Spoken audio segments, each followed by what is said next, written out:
돌아왔습니다.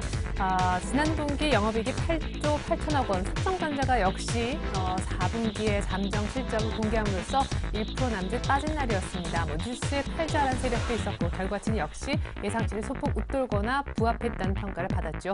무엇보다 삼성전자가 쑥 얘기가 묻힐 수밖에 없었던 것은요. 외국인들이 새해 첫 옵션 만기를 앞두고 전일 지수 선물 시장에서 15조 매수 주문을 내는 큰 대형 사고를 쳤었기 때문인데요. 외국인들 오늘 수습을 그럭저럭 잘 해주면서 코스피에 큰 충격도 없었던 것 같습니다. 외국인들이 오늘 정오까지 증거금을 모두 납부했다는 소식이 있었었는데 오늘 원달러 환율 종가까지 먼저 챙겨 듣고 돌아옵니다. 네, 시황센터 김혜영입니다. 1월 8일 마감 시황 살펴봅니다. 오늘 코스피 지수는 2,000선에서 등락 거듭하며 나흘째 내림세로 장 출발했습니다.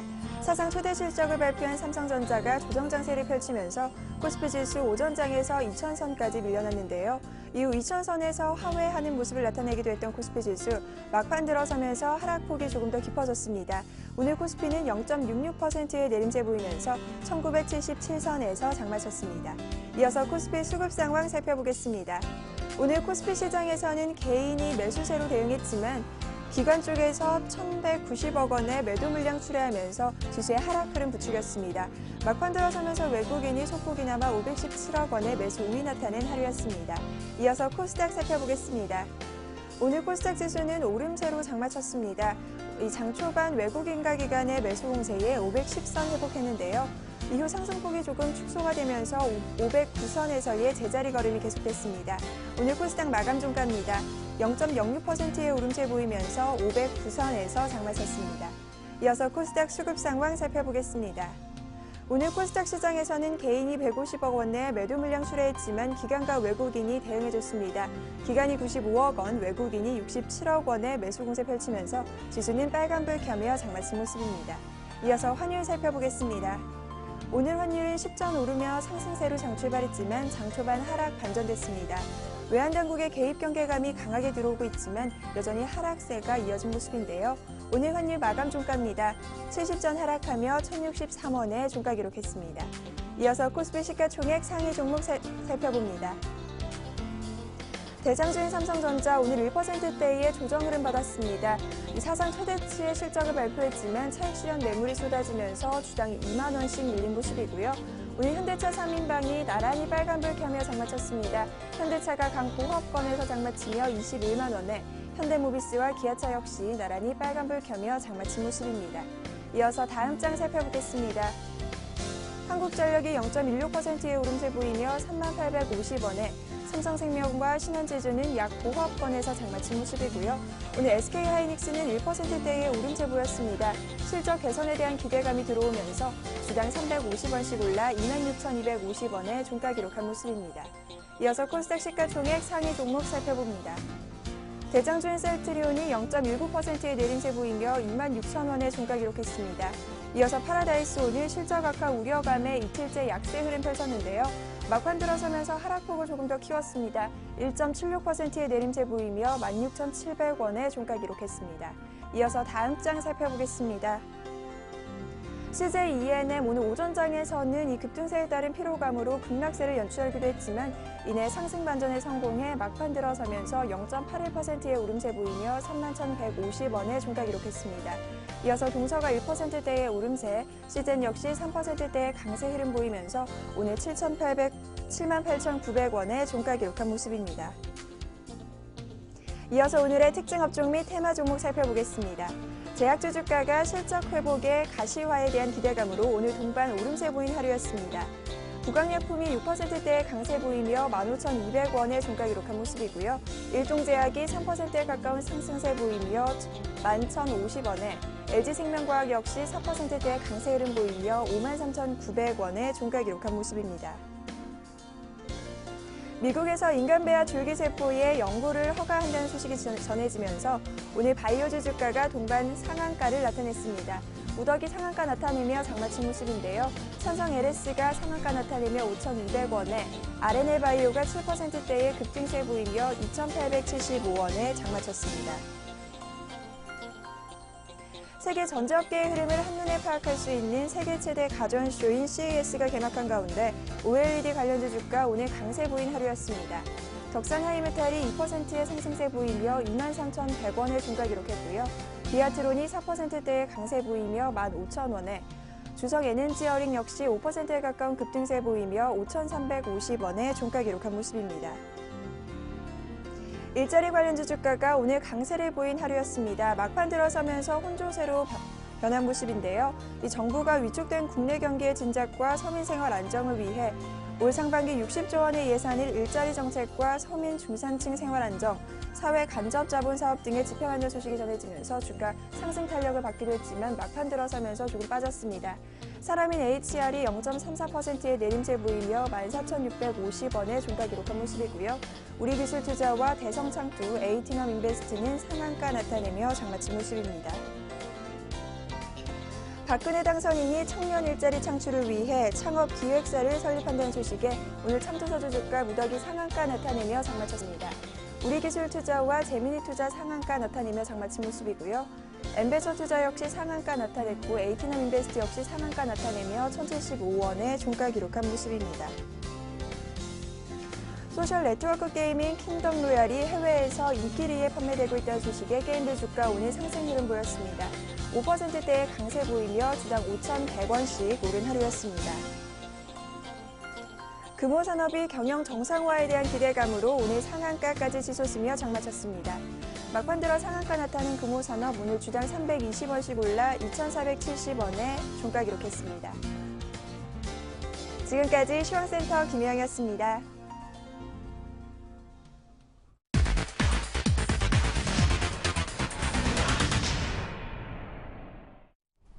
네, 어쩔 수 없이 베이시스가 조금 약화되면서 차익 쪽의 매도는 나왔지만 마지막에 그를 또 상쇄시킬 만한 비차익 매수까지 들어오면서 프로그램 매수 우위는 결국 1,000억대 이상에서 오늘 커버가 잘 된 것 같습니다. 종가상 2,000 약간 깨진 1,997.94로 마친 오늘인데요. 여의도 먼저 대신증권의 문을 두드려 볼까요? 최진 책임연구원부터 만나보도록 하겠습니다. 안녕하세요. 예, 안녕하십니까. 네, 외국인들 전일 주문 실수에 따른 오늘 만회 방법이 또한 관심사였었고 삼성전자의 4분기 실적 잠정치도 공개가 됐던 날인데 오늘장 정리할 것들이 좀 있는 것 같네요.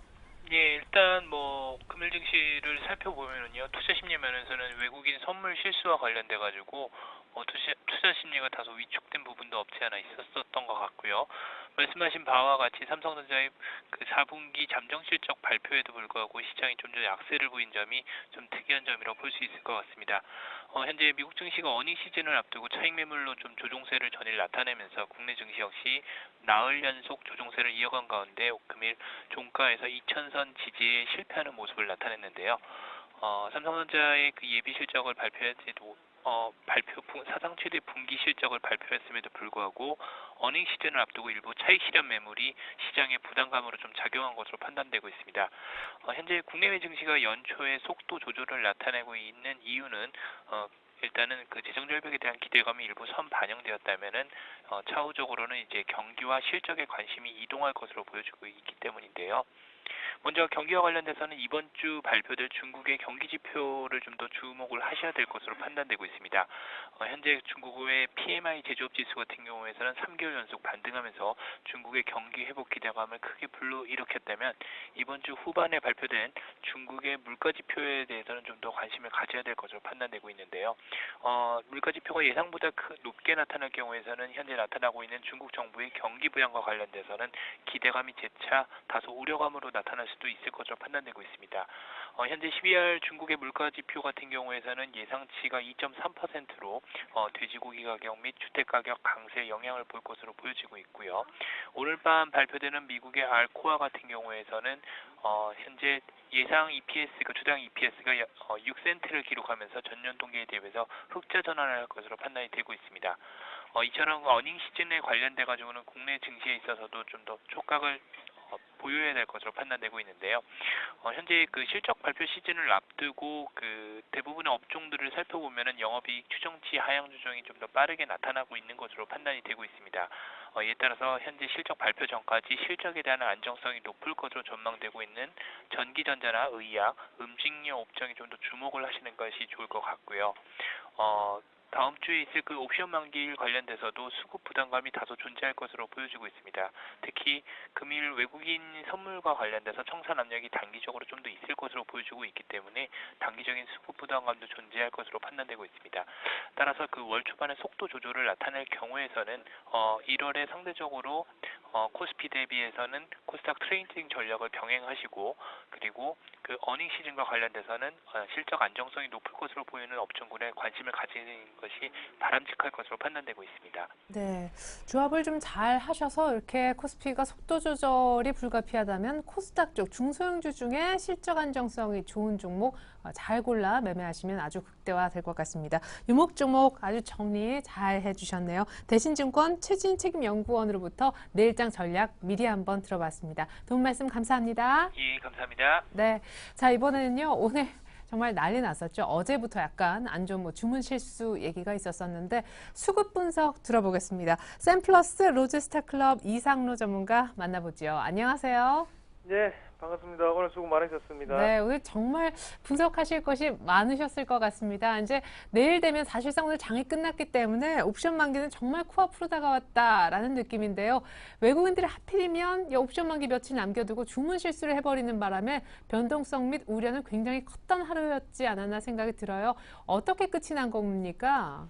예, 맞습니다. 어제 대량의 매수 주문 실수가 있었죠. 그런 부분 자체가 오늘 모두 다 나오는 출회가 되는 물량이 아닌가, 그렇게 걱정 반, 우려 반, 그리고 설레임 반으로 시장을 모든 분들이 좀 지켜보셨을 거라고 생각이 됩니다. 일단 어느 정도의 매도세가 좀 나왔다고 보시는 게 좋겠습니다. 그래서 지금 같은 경우에 우리나라 같은 경우에는 옵션 만기일이 코앞에 있죠. 거기에 대해서 어느 정도의 변동성 자체가 지금 기관이라든지 아니면 외국인에 대해서 일단 매수 기조 자체가 지금은 좀 약간 좀 주춤거리는 모습으로 넘어가고 있지 않나, 그렇게 좀 말씀을 드릴 수가 있겠고요. 그래서 종목별로 좀 이따 말씀을 드릴 때 삼성전자를 말씀을 드리면서 좀 더 추가적으로 설명을 좀 해드리겠고, 오늘 시장을 한번 같이 보시면 일단은 개인과 외국인의 매수세는 두드러졌습니다. 하지만 기관의 매도 물량 자체는 어느 정도 옵션 만기를 앞두고 관망하는 증시가 좀 나타났다고 보시는 게 좋을 것 같고요. 대신 코스닥에 대해서는 외국인과 기관의 양매수가 나타난 하루였죠. 그만큼 작은 중소형주, 자기들 마음대로 할 수 있는 주식들을 가지고 올리는 날이 아니었나, 그렇게 좀 총평을 한번 해보도록 하겠습니다. 그리고 우리가 오늘 같은 경우에 투신권과 연기금의 매도세를 조금 눈여겨보실 필요가 있을 것 같은데요. 일단 2,000포인트 이상에서는 어느 정도 투신권의 매도세 자체가 지금 매수세로 전환되기 전에는 다시 한번 올라가기는 좀 힘든 기조가 아닌가, 그렇게 좀 말씀을 드릴 수 있겠고요. 그래서 업종 차트를 같이 보시면서 전략을 조금 짜본다면 현재 시점에서는 박스권을 조금 유지할 확률이 높다고 말씀을 드리겠습니다. 그래서 하단에 있는 60에서는 올라오는데 그 부근이죠. 그래서 1950포인트에서 상단 같은 경우에는요, 1980포인트에서 상단 같은 경우에는 2020포인트까지 작은 박스권을 어느 정도 유지해주지 않겠나, 그렇게 보는 시각이 저는 좀 강하고요. 그리고 코스닥으로 넘어가서 수급적인 부분 또 한번 살펴보도록 하겠습니다. 외국인 기관의 매수세 자체는 긍정적으로 유입이 됐습니다. 하지만 매수세에 비해서는 강보합 마감하는 모습이었습니다. 그만큼 크게 오르는 모습은 나타나지 않았고요. 대신 업종별로 한번 같이 보신다면 외국인 같은 경우에는 IT, 부품주, 그리고 인터넷, 전체적인 유통주와 같이 어느 정도의 내수 관련주라든지 아니면 오늘 삼성전자 실적 발표로 인한 삼성전자 관련주를 매수를 했다고 말씀을 드릴 수가 있겠고요. 기관 같은 경우에는 방송 서비스, 그리고 오락문화업종, 그리고 제약업종에 대해서 매수를 하면서 내수주 관련으로 좀 매수를 한 그런 분위기가 나타났다고 말씀을 드리겠습니다. 그리고 코스피 같은 경우에는 외국인 같은 경우에 금융, 화학, 유통, 건설업종을 매수를 하면서 어느 정도 경기 민감주에 다시 한 번 더 베팅을 하는 모습이 두드러졌고요. 대신 기관 같은 경우에는 오늘 굳이 매수한 종목들을 뽑는다면 운수장비 업종, 그리고 의약품 업종에 매수를 하면서 어느 정도 기술적 반등을 조금 노리는 부분이었습니다. 그래서 저가 매수세가 유입되는 그런 하루가 아니었나, 그렇게 정리를 해드리겠습니다. 네, 무엇보다 전일에 이어서 오늘까지 빛났던 제약주 가운데 특징주 하나 있으실 것 같고요. 아까 삼성전자 설명을 뒤로 미루셨는데 오늘 실적 발표 후 정확히 150만 원 주가로 끝이 났군요. 예, 맞습니다. 일단 삼성전자의 실적이 일단 실적 발표를 했습니다. 4분기 매출 같은 경우에는 56조를 기록하면서 18.4%가 증가를 했고요. 그 영업이익 같은 경우에는 시장의 예상치였던 9조는 달성하지 못했습니다. 8조 8천억을 달성하면서 전년 동기 대비 88%가 증가했는 모습 나타냈는데요. 실적이 시장 예상치에 부합하는 모습이었는데 왜 이렇게 오늘도 내려갔을까? 당연히 업선 만기를 앞두고요. 어제 또 주문 실수가 있었죠. 실수인지 아니면 진심인지는 잘 모르겠습니다. 하지만 그만큼 변동성 자체가 커지면서 외국계의 매도세가 조금 유입되는 날이 아니었나 그렇게 말씀을 드릴 수가 있겠고요. 그만큼 옵션 만기일까지 우리가 관망세를 조금 유지하는 시각으로 접근을 하시면 좋겠다 말씀드리겠습니다. 일단 프로그램 매물 출액 가능성을 우리가 좀 더 열어놓고 보셔야 될 것 같고 거기에 대해서 변동성이 지금 조금 확대되어 있는 분야입니다. 거기에 대해 우리가 좀 더 보수적인 접근을 좀 하시는 게 좋겠습니다. 그래서 삼성전자의 150만 원 밑으로의 가격대 상당히 좋습니다. 하지만 마음고생을 할 수가 있다는 거죠. 그만큼 옵션 만기일이 끝나고 난 다음에 다시 우리가 금요일 날 저가 매수세로 유입이 되는 게 좀 더 현실적인 판단이 아닌가 그렇게 정리를 해드리겠고요. LG생명과학을 한번 같이 보도록 하겠습니다. 최근 들어서 분위기 상당히 좋습니다. 주가 추이를 보더라도 하단에서 끊임없이 올라오는 모습이었죠. 그만큼 6개월 연속으로 상승하는 모습인데요. LG생명과학이 왜 이렇게 좋은 흐름을 보였나 안에 내용을 같이 보시면요. 일단 뭐니 해도 일단 실적이 가장 큰 우선이겠죠. 실적적인 부분 자체가 개선세가 조금 두드러진다고 말씀을 드릴 수 있겠고요. 그리고 안에 같이 보시면 지난해 말에 사노피라는 회사하고 당뇨 신약에 대한 수출 계약 체결을 했습니다. 그래서 약 100억 원 정도가 되는데요. 초기 계약금으로 이번 4분기에 실적으로 잡히다 보니까 그런 부분 자체가 지금 이슈화가 될 수가 있는 부분이고 그리고 제약업종 같은 경우에는 끊임없이 기술 개발이라든지 R&D에 대한 분야에 투자를 했습니다. 그만큼 지금 같은 경우에는 기술 개발 성과가 서서히 가시화가 될 전망이고요. 거기에 대해서 장기 성장 모멘텀으로 우리가 접근을 하시는 방법도 상당히 좋다 그렇게 말씀을 드리겠고 제가 항상 하는 말이지만 정부가 바뀔 때마다 상당히 좋은 모습을 바뀌는 업종이 있습니다. 이제는 제약업종이 한 번쯤은 달려줄 시기가 아닌가 그렇게 말씀을 드리겠으면서요. 단기적인 목표 같은 경우에는 일단 지금 자리에서는 홀딩을 조금 더 하시고요. 그리고 수급적인 부분을 보시더라도 65,000원까지는 길게 롱텀으로 조금 들고 가시는 전략도 상당히 좋다고 말씀을 드리겠습니다. 그리고 나머지 한 종목 같은 경우에는 현대차에 대해서 좀 말씀을 드릴 건데요. 현대차 같은 경우에 얼마 전에도 말씀을 드렸죠. 기술적 반등은 분명히 나올 수 있다. 예, 맞습니다. 기술적 반등이라고 조금 생각을 하시는 게 좋을 것 같습니다. 왜 그런 말씀을 드리냐면요. 일단 지금의 모습을 보면 왜 올랐을까를 같이 우리가 생각을 해보면 일단은 4분기 실적에 대한 기대감이 반영이 됐다고 보시는 게 좀 좋겠고요. 그만큼 4분기의 판매 대수를 한번 같이 보시면 전년 동기 대비해서 12% 정도가 증가할 거라고 시장은 예상하고 있습니다. 그만큼 120만 대를 전망을 하고 있고요. 거기에 대해 지금 어느 정도 낙폭과대에 이은 상승이 아닌가 그렇게 말씀을 드리겠고 대신에 우리가 기본적인 사항을 아셔야 됩니다. 환율은 여전히 원화 강세, 엔화 약세입니다. 그런 부분 자체가 지금 시장에서는 일각의 뉴스에서는 1,000원대까지 내려가는 거 아닌가 그런 불안감의 또 뉴스가 나오고 있는데요. 그만큼 회복되기는 좀 쉽지 않을 전망이고요. 거기에 대해서 당연히 도요타라든지 아니면 혼다에 대해 좀 더 밀리는 모습의 현대차가 연출이 될 확률이 상당히 높다고 말씀을 드리겠고 제가 지금 수평선을 2개를 그어놨는데 잘 보시길 바라겠습니다. 그래서 하단에는 20만 원 그리고 상단에는 22만 원 선 정도가 될 것 같은데요. 이 부분에 당분간은 박스권을 연출할 확률도 상당히 높습니다. 그렇기 때문에 그런 부분 자체에서 우리가 박스권 매매는 가능하되 추세적으로 상단을 돌파를 하거나 이런 모습 자체는 기대 자체를 하지 않으시는 게 좀 좋을 것 같고요. 그래서 반등 시에는 매도로 비중 축소를 하는 전략이 가장 유효하지 않겠나고 좀 정리를 해드리겠습니다. 예, 감사합니다. 앞서 그렇지만 LG생명과학은 중장기로 아주 좋은 종목이다라고 얘기를 해주셨습니다. 앞선 수급 분석도 감사합니다. 샘플러스 이상로 전문가와 함께했습니다. 잘 들었습니다. 예, 고맙습니다.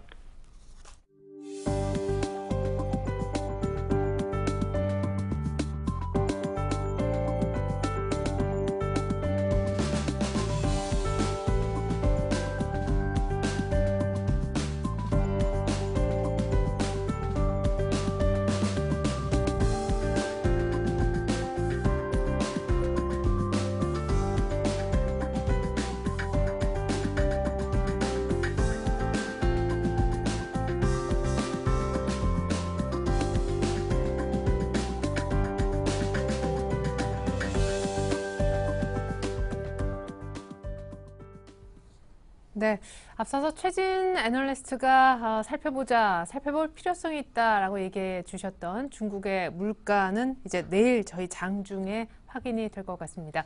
자, 코스피는 어쨌거나 여러 가지 이유가 있었지만 나흘 연속 밀리면서 2,000선이 반납이 되어 있는 상황이고 코스닥은 3일째 오름세만 지속했습니다. 내일장 필요한 전략 두 분 전문가 모시고 상세하고 쉽게 한번 들어보겠습니다. 소개해드리죠. IM투자증권 영업부의 우리 주대영 대리님 그리고 HMC 투자증권 명동지점의 유성만 대리님 나와주셨네요. 안녕하십니까? 안녕하세요. 안녕하세요. 네, 두 분 새해 복 많이 받으십시오. 네, 새해 복 많이 받으십시오. 네, 자, 두 분이 얘기하시는 내일장 다이렉트 전략입니다. 먼저 화면을 볼게요. 자, 내일장 다이렉트 전략. 자, 내일이면 수요일이면 옵션 만기 전날이 되겠죠. 주식 사도 좋을지, 어떤 종목을 살지, 그리고 종목 선정 기준으로 어떤 기준이 필요할지 주대영 대리님의 답변부터 보겠습니다. 자, 주대영 대리님은 옵션 만기 하루 전날 추세 형성 종목을 따라가자라 하시면서 대한항공을, 그리고 유성만 대리님은 중국 수혜주라 하시면서 철강 가운데 현대제철을. 그런데 주식 살까요에 대한 대답으로는요, 주대영 대리님은 흔들리지 말자라고 하시면서 이벤트에 흔들리지 말 것을 주문해 주셨고, 유성만 대리님은 매수하자라고 하시면서 본격 시장의 랠리가 시작될 것이다. 어쨌거나 매수하자라는 의견과 흔들리지 말자라는 아주 긍정적인 시장 뷰도 두 분 갖고 계신 것 같습니다. 자, 전날만 해도요, 뱅가드 이슈 그리고 재정절벽 문제도 완전한 해결이 아님을 감안해 볼 때 선별적으로 주식을 잘 사야 된다라는 얘기와 혹은 굉장히 보수적으로 봐야 된다라는 얘기도 있었는데요. 하지만 오늘 또 두 분은 굉장히 긍정적으로 시장을 보시는 것 같습니다. 자, 먼저 주대영 대리님, 흔들리지 말자. 네. 이벤트에 흔들리지 말자 하셨는데 이벤트가 옵션 만기입니까? 아니면 어떤 것을 염두에 두시고? 네, 제가 말씀드리는 거 옵션 만기 이벤트도 있고요. 전일에 있었던 선물 쪽에 관련된 문제점이 있었죠. 그것도 이제 이벤트라고 보시면 될 것 같습니다. 전일 같은 경우 선물 미결제 약정이 19,000계약 증가하면서 증폭됐었는데요. 금일 또 19,000개에 가까운 물량이 모두 청산되면서 일단 해프닝으로 좀 끝났다고 보고 있고요. 네. 누가 그런 주문 실수를 냈는지 모르겠지만 주문 취소가 안 됐다는 건 분명한 건 거래가 됐다는 사실이죠. 그렇기 때문에 금일 시장이 조금 크게 출렁거렸다고 보고 있고요. 아시아장에 비해서 대한민국 주가가 조금 지지부진한 게 사실입니다. 상해지수 같은 경우도 바닥권인 1950선에서 2250까지 거의 10% 이상 급등하는 그런 그림을 보여줬는데요. 작년 같은 경우 코스피 지수에 지금 17조 원에 육박하는 외인들의 기관과의 주도권 싸움으로 해서 외인들이 한 17조 가량을 샀습니다. 거기에 이제 기관 정도 한 4조 정도 파는 걸로 나와 있고요. 개인들이 거의 12, 3조. 거의 모든 주식을 다 내다 팔았다고 해도 과언이 아닌데요. 요즘 같은 장에서 조금 특별하게 지켜볼 종목들이 별로 부진한 것 같습니다. 그런데 저는 조금 1850에 바닥 잡고 턴할 때부터 좀 강하게 매수 마인드를 유지했는데요. 그런 근거로 말씀드릴 수 있는 게 2000포인트에서 조금 기간 조정의 성격을 겪었다는 거죠. 거기서 61선까지 한번 되밀려서 가격 조정을 보일 수도 있는데 그렇지 않았다는 점, 그리고 외인들의 매도 물량이 극소로 제한되고 있다는 점이 지수 상승에 더 가능성을 높게 보고 있는데요. 전일 같은 경우 이제 파생시장에 맥더덕 현상으로 해서 금일 좀 빠졌다고 보시면 될 것 같고, 또 다시 한번 차분하게 또 상승에 대한 모습을 좀 보여줄 거라고 보고 있습니다. 예, 자, 이렇게 해서 이제 상승이 기대가 된다라고 하셨는데, 무엇보다 원래 이제 유로 달러 얘기도 좀 해주셨었고, 달러 자체의 어떤 트렌드에 대해서도 짚어주셨던 분이기 때문에 요즘 엔화 얘기로도 무성하고요. 환율을 통해서 봤을 때도 시장은 위쪽입니까? 네, 지금 5개월 내 사상 최대 외환 보유고를 갱신하고 있는데요. 3,269억 달러입니다. 지금 원달러 환율이 1,060원대까지 주저앉았죠. 1,100원 이상대에서 지속적으로 외인들이 주식을 샀기 때문에 지금 외환 환율로만 봐도 5% 이상의 수익이 가능한 시점이라고 보고 있으니까요. 저는 고환율 정책을 폈던 이번 정부가 이제 끝나감으로 인해서 다시 한번 네 자리 숫자에서 이제 세 자릿수로 변하는 그런 수출주에 대한 패러다임이 좀 바뀌어야 되는 시각이 아닌가라고 보고 있고요. 엎친 데 덮친 격으로 이제 엔저까지 나타남으로 인해서 지금 현대차 3인방이 조금 문매를 맞는 게 사실입니다. 삼성전자 외에는 수출주로서 지금 대안주가 없다고 보고 있고요. 금일 같은 경우 사상 최대 실적을 발표한 삼성전자로 인해서 그나마 지수는 좀 선방하지 않았나라고 보고 있습니다. 그렇기 때문에 지금 좀 봐야 될 바로미터로 제가 제시해드리는 건 유로 달러의 흐름인데요. 1.3이 붕괴되지 않으면 그래도 조금 괜찮다 싶은 그런 마음을 갖고 있습니다. 그렇기 때문에 코스피 지수가 지금 작년에 상승률이 5.4%에 아주 좀 저조하죠. 지금 상해 지수가 한 달 만에 약 10% 이상 급등한 거에 비해서 그런 어느 정도 아시아 증시에 비해서 조금 다소 좀 저평가된 그림이 나타나기 때문에 한번 위로 한번 크게 태오를 수도 있다고 좀 보고 있고요. 2000선에서의 흐름은 지금 전 좋다고 보기 때문에 2000선이 좀 밀릴 때 아래로 쪽으로 밀린다 싶으면 조금 분할 매수 관점에서 더 사도 나쁘지 않고요. 지금 가격 조정보다는 기간 조정이 나타날 확률이 전 더 크다고 보고 있습니다. 예. 자, 기간 조정이 사실상 앞서서도 불가피하다. 뭐 속도 조절 당분간 코스피 기준 가능성도 여러 차례 오늘 얘기가 나온 시점인데 조정 시 결국 분할 매수하자라는 얘기신데 네. 코스피 그럼 조정은 어느 정도까지 깊이를 보십니까? 지금 61선이 지금 1940선 정도에 포진되어 있습니다. 조금 한 60포인트 정도 이격도가 좀 벌어져 있는 상태죠. 51선과 지금 61선 중간에 좀 갇혀 있다고 볼 수 있는데요. 그 아래에 뭐 21선도 있고 11선도 있고 쭉 포진되어 있기 때문에 여기서 그렇게 크게 밀린다기보다는 오히려 기간 조정을 겪으면서 61선에 좀 올라오는 그런 그림들이 그려진다는 거죠. 61선까지 가격 조정을 주기에는 외인들의 매도 물량이 최소한 2천억 이상, 하루 거래 한 2천억에 3천억 이상씩 나와줘야 되는데요. 전혀 지금 물량을 내놓지 않는다는 거죠. 그러면서 이제 재정 절벽에 대해서 해결을 했는데도 불구하고 또다시 2월 달까지는 어느 정도 불확실성을 염두에 둬야 된다고 정치권에서 자꾸 이제 좀 압박을 준다는 거죠. 투심을 좀 불안하게 하면서 외인들은 계속 물량을 산다는 게 지금 여기서는 절대 물량을 좀 뺏기지 말고 추세 형성한 종목군들은 좀 따라가는 전략이 더 유효하지 않나라고 지금 보고 있는 겁니다. 예, 알겠습니다. 결국 키워드는요, 뭐 빠지면 사자이기도 하지만 이미 사신 분들에 대해서는 절대 외국인들한테 그 갖고 있는 보유 물량을 빼앗기면 안 되는 장인 것 같다. 이런 얘기를 해 주셨습니다.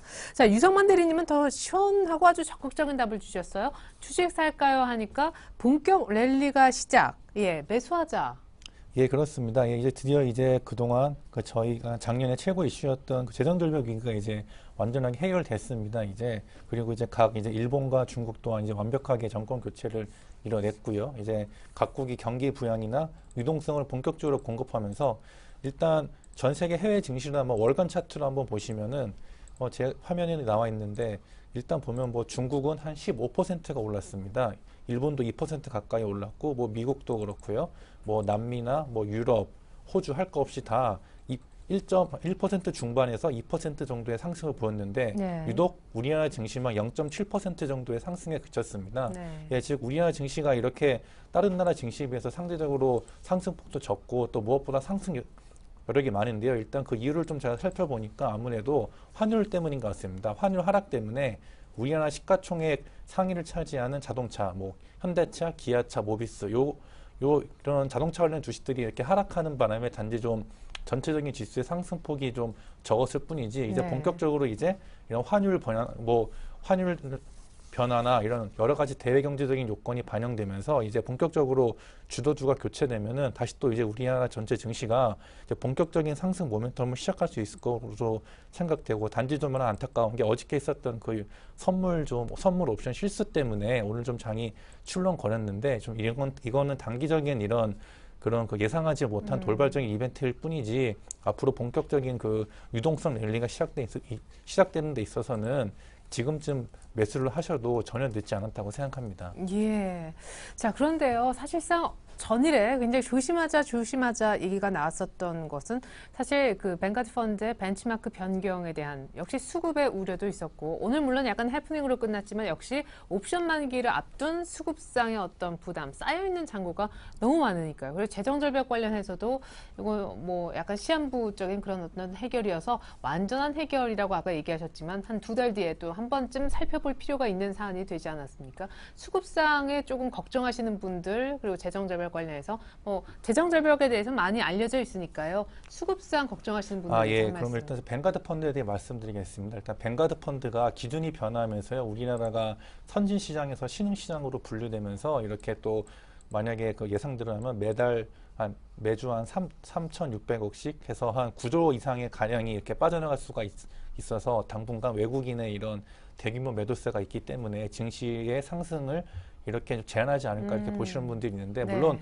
뱅가드 펀드가 세계 3대 자산 운용사긴 하지만 그렇다고 해서 아직 그 외에도 여러 가지 그 충분한 그 매수 자금 여력이 있고 무엇보다 한국 시장은 앞으로 더더욱이 뭐 부동산이나 채권 시장이 불황인 상태에서 그 외국인이든 기관이든 누가 봤을 때 가장 매력적인 투자처이기 때문에 그 뱅가드의 이런 뭐 자금 유출분도 어느 정도 있겠지만 그 외에도 추가적인 그 외국인의 매수세가 또 기대되기 때문에 이거는 전 일단 좀 그 단기적인 좀 제한적인 상황일 뿐이지 예. 근본적인 그 본격적인 상승 랠리에 있어서는 전혀 걱정하실 것이 없다고 생각됩니다. 그러면 혹시 옵션 만기 전후에서 약간 오늘은 뭐 이슈 때문에 흔들리었던 것이지만 시장이 빠지면 역시 우리 주대영 대리님처럼 조정 시 더 사자 이런 의견이시겠네요. 예, 그렇습니다. 예, 오히려 그러니까 오늘 좀 저 같은 경우는 개인적으로 좀 지수가 빠져준 게 오히려 옵션 만기를 앞두고 좀 더 네. 미리 좀 충격을 완화시킨 거라고 생각합니다. 또 설령 옵션 만기 때 좀 지수 하락이 있을지라도 말씀하신 대로 제가 보기엔 더 적극적인 매수 기회이지 않나 생각됩니다. 네, 잠재적으로 나올 수 있는 그 옵션 만기 물량을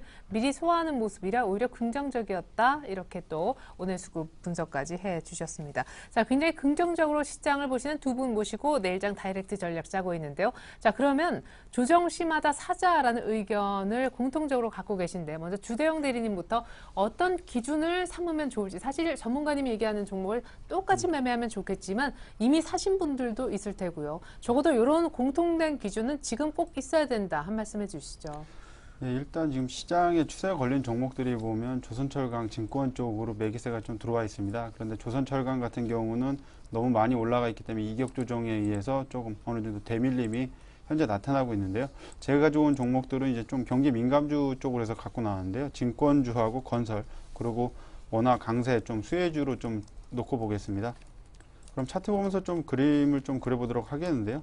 지금 삼성증권의 모습을 보시고 있습니다. 지금 보면 추세가 좀 빠르게 진행된 모습을 보여주고 있는데요. 코스피 2000선이라는 어느 정도 확실한 심리적인 매물대를 돌파했기 때문에 이런 파동들이 나온다고 생각을 하고 있고요. 지금 오히려 대밀리더라도 어느 정도 저점에서 분할 관점으로 매수해도 나쁘지 않다라고 보는 겁니다. 일단 5일선이 지금 우상향하고 있는 상태에서 지금 금일 같은 경우는 5일선을 이탈하는 그런 흐름들이 나타났는데요. 분할 매수 관점에서 충분히 접근 가능하다고 보고 있고요. 한 54,000원, 53,000원까지도 열어놓고서 분할 매수한다고 놓고 보면은 어느 정도 향후 성장성을 봤을 때 어느 정도 올라갈 수 있지 않을까. 그럼 좀 주봉의 모습을 보여드리겠는데요. 주봉의 모습은 지금 전고점을 돌파하면서 어느 정도는 날아갈 수 있는 그림을 그려놨다는 거죠. 최소한 65,000원 부근까지의 랠리도 지금 열려있다고 보는 거죠. 지금 현재 전 세계 시장이 지금 알게 모르게 좀 살아나고 있는 그런 느낌들을 받고 있습니다. 이게 중국이 살아나서 그런 건지 유로존이 살아나기 때문에 중국에서 수출을 많이 할 수 있어서 그런 건지에 대한 부분 뭐 전후가 뭐 다르게 나타나고 있는데요. 네. 제가 보기엔 뭐 같은 맥락이라고 보고 있고요. 결국 성장 엔진인 중국이 살아나는데 기조하고 있기 때문에 국내 시장 중국 옆에 있기 때문에 어느 정도 같이 좀 동조할 수 있는 그림이다라고 보고 있으니까요. 증권주가 좀 향후 업황을 좀 저는 끌고 나갈 거라고 보고 있습니다.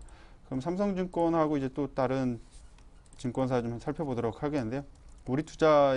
우리투자증권입니다. 저번에 한번 이렇게 좀 장대 양봉을 세우면서 지금 그 갭을 지금 메꾸는 모습인데요. 이것 역시 지금 증권주의 전형적인 패턴을 좀 보여주고 있습니다. 네. 그렇기 때문에 이 정도는 어느 정도 박스권을 놓고서 여기서 좀 매집을 해도 나쁘지 않다라고 보고 있으니까요.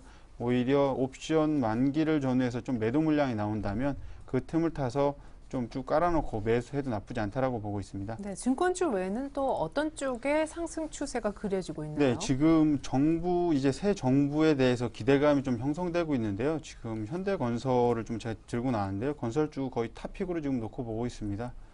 지금 올라오는 각도를 놓고 볼 때 거의 뭐 증권주와 같이 함께 지금 요번 장을 상승을 이끈 종목 중에 하나인데요. 1850부터 2000선까지 현대건설과 증권, 조선철강 쪽으로 매기세가 들어왔다는 점이죠.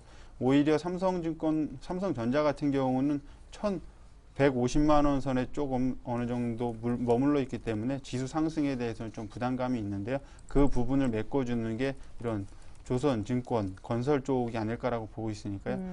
지금 조선하고 건설 쪽이 제일 좋다고 저는 보고 있는데 금일 같은 경우 이제 조선 쪽이 조금 큰 폭의 조정을 받았으니까요. 오히려 그쪽도 나쁘지 않다라고 보고 있고요. 건설 쪽은 이제 GS건설하고 현대건설 그리고 대림 산업 정도 이렇게 놓고 보시면은 지금 지수 탄력이 좋으니까요. 그렇다고 건설주라고 해서 또 조금 약간 중소형 건설사들을 좀 사시는 분들도 계신데요. 그 중소형 건설사들은 좀 리스크가 아직은 좀 잠재된 리스크가 있습니다. 그렇기 때문에 대형 건설사. 캐시카우를 포함하고 있는 대형 건설사 위주로 조금 안정적인 흐름이 있는 대형 건설사로의 접근을 좀 말씀드리고요. 워낙 강세 수혜주로 갖고 나온 게 이제 대한항공하고 아시아나항공입니다. 대한항공 이따 추천해드리기 때문에 이따 자세하게 설명해 드리도록 하고요. 아시아나항공 같은 경우도 지금 WTI가 지금 유가가 지금 93불까지 알게 모르게 올라왔는데도 불구하고 지금 지속적인 바닥을 잡고 상승하는 그림을 그려주고 있기 때문에 61선을 기준으로 해서 어느 정도 매수 물량을 늘려가도 나쁘지 않다라고 지금 보고 있습니다. 예, 알겠습니다. 이렇게 해서 추세 형성 종목을 따라가는 것이 현 시장에서 맞는 종목 고를 때 필요한 기준이다. 라는 얘기였습니다. 증권 그리고 건설 일부 항공주 원화가 강세니까 얘기까지 들어보았습니다.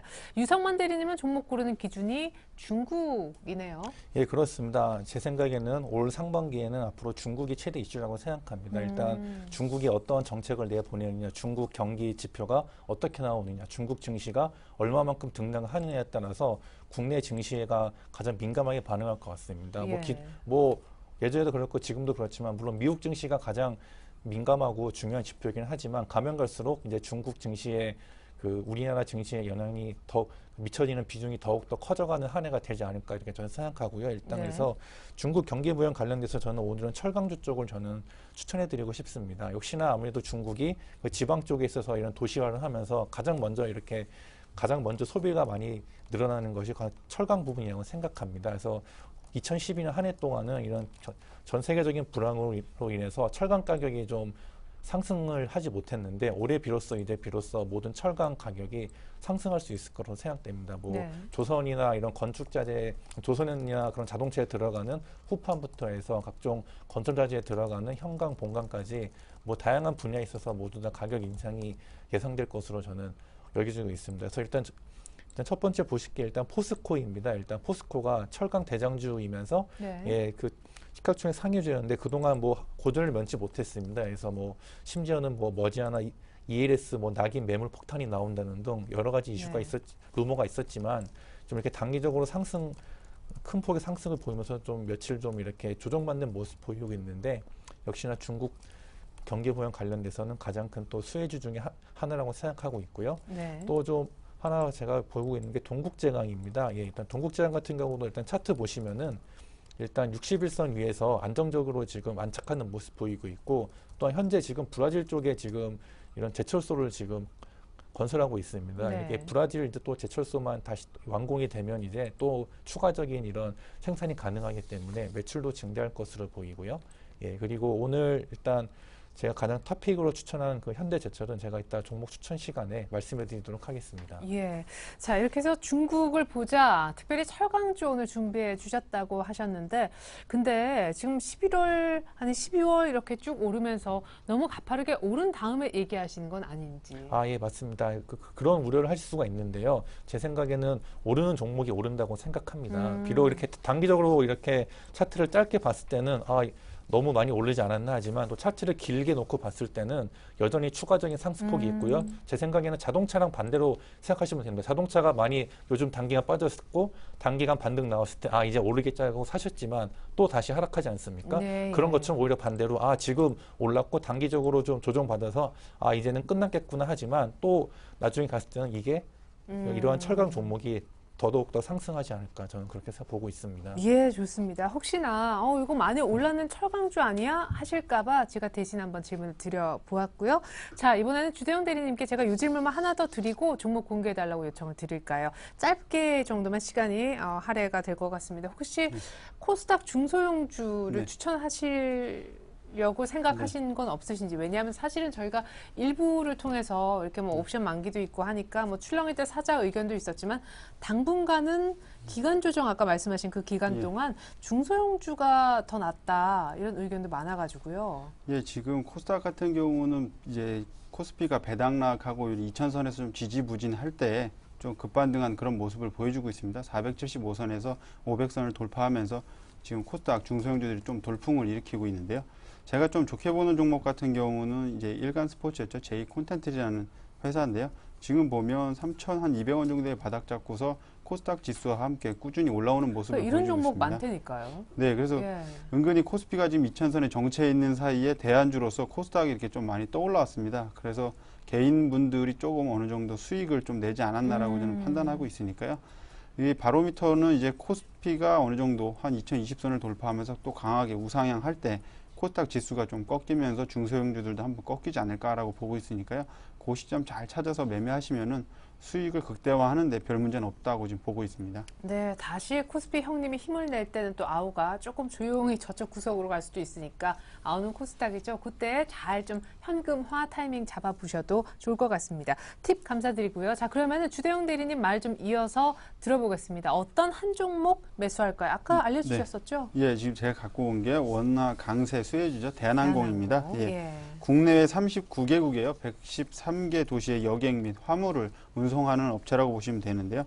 A380이죠. 에어버스 380 신기재 장비를 도입해서 지금 현재 좀 어느 정도 탑승률이 꾸준히 상승하고 있는 중장기 노선의 탑승률이 상승하고 있는 종목군입니다. 일단 WTI가 또 다시 반등을 시작하면서 고유가에도 불구하고 지금 탑승률이 올라가고 있기 때문에 영업 실적이 그렇게 크게 나빠지지 않는 오히려 호실적으로 변해가고 있는 그런 그림이 나타나고 있죠. 네. 원달러 강세는 왜 좋냐면요. A380이라는 그 신기재가 지금 5대가 도입되어 있는데 총 부채가 2조 달러가 넘습니다. 달러로 지금 이자를 내야 되기 때문에요. 네. 워낙 강세 가면 유리하죠. 영업이익에서 분명히 더 어느 정도는 충분히 이익을 낼 수 있으니까요. 지금 현 수준만 유지하더라도 충분히 우상향할 수 있는 가능성이 있다고 저는 보고 있으니까요. 대한항공 같은 경우 지금 제가 제시해드리는 목표가는 51,000원 정도, 손절 라인은 45,500원이고요. 내일 시가에도 5일선이 우상향하고 있기 때문에 접근해도 나쁘지 않다라고 지금 보고 있습니다. 예, 그래요. 대한항공 왜 이렇게 안 갈까? 원화가 이렇게 강세를 띠는데 했던 적이 있었는데 드디어 가기 시작합니다. 누군가 사고 있고요. 원화 강세 수혜주 대한항공 한번 사보자 의견도 드디어 주대영 대리님을 통해 나오게 되었네요. 이번엔 유성만 대리님이 주목하시는 중국 모멘텀 있는 철강주. 아까 현대제철. 예, 일단 현대제철 기본적으로 중국 경기 부양 시 철강 업황 회복이 기대되기 때문에 주목받을 수 있고 또 무엇보다 왜 철강 업종 중에서 현대제철이냐면은 일단 현대차 그룹이라는 현대차 기아차의 안정적인 공급처를 확보하고 있습니다. 그리고 또한 이게 PBR이 0.8밖에 안 돼서 충분히 저평가되어 있고요. 또한 환율이 하락하고 있는데 환율 하락 시에 원재료 가격이 하락하고 또한 현대제철이 가지고 있는 외화 부채 또한 부담이 감소됩니다. 예, 그래서 또 올해 또 이렇게 철강 수요가 늘어나면 또 이렇게 철강 가격 상승으로 인해서 또 실적 개선이 기대되기 때문에 안정적인 공급처를 가지고 저평가된 현대제철이 좋지 않나 생각됩니다. 네, 그리고 사실은 대한항공도 원화 강세 수혜주이지만 현대제철도 그렇다죠. 예, 그렇습니다.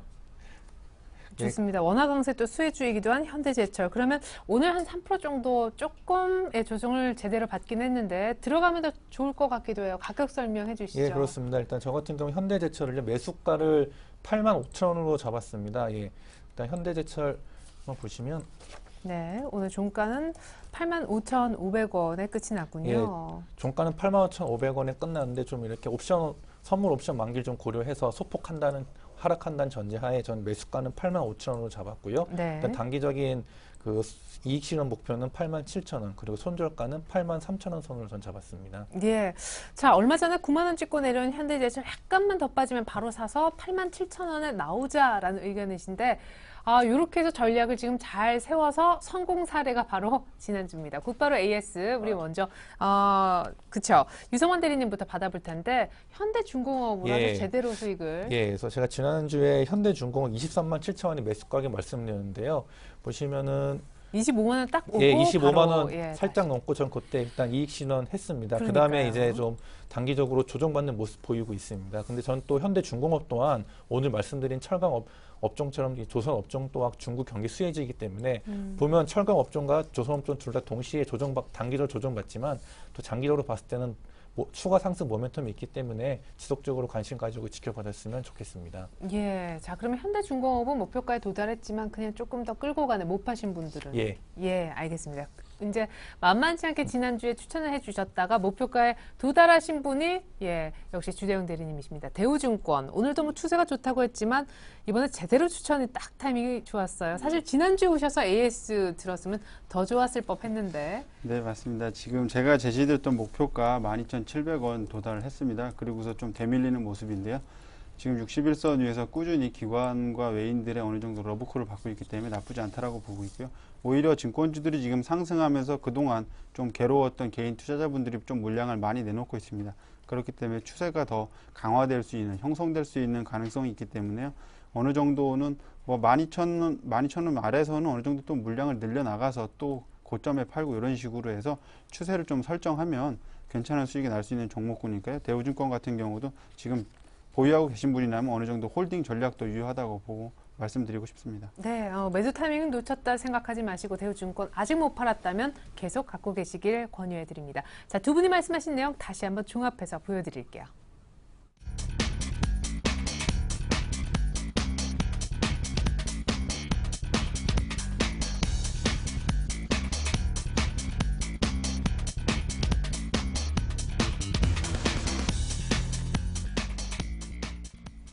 네, 이렇게 해서 오늘 전략 주신 주대영 대리님 그리고 유성원 대리님과 인사 나눕니다. 감사합니다. 네, 오늘 일요일이죠. 1월 13일 일요일에 설근제 샘플러스 전문가이신 오딘 전문위원의 특별한 세미나가 개최될 예정입니다. 우리 오딘 전문가 하면은 CTC 바이오로 120%, 오뜨기로 70%의 아주 높은 기록을 내주셨던 분인데 신화적인 인물의 세미나 여러분 많은 관심 부탁드리겠습니다. 이상 오늘 채널 일정 2부 마칩니다. 고맙습니다.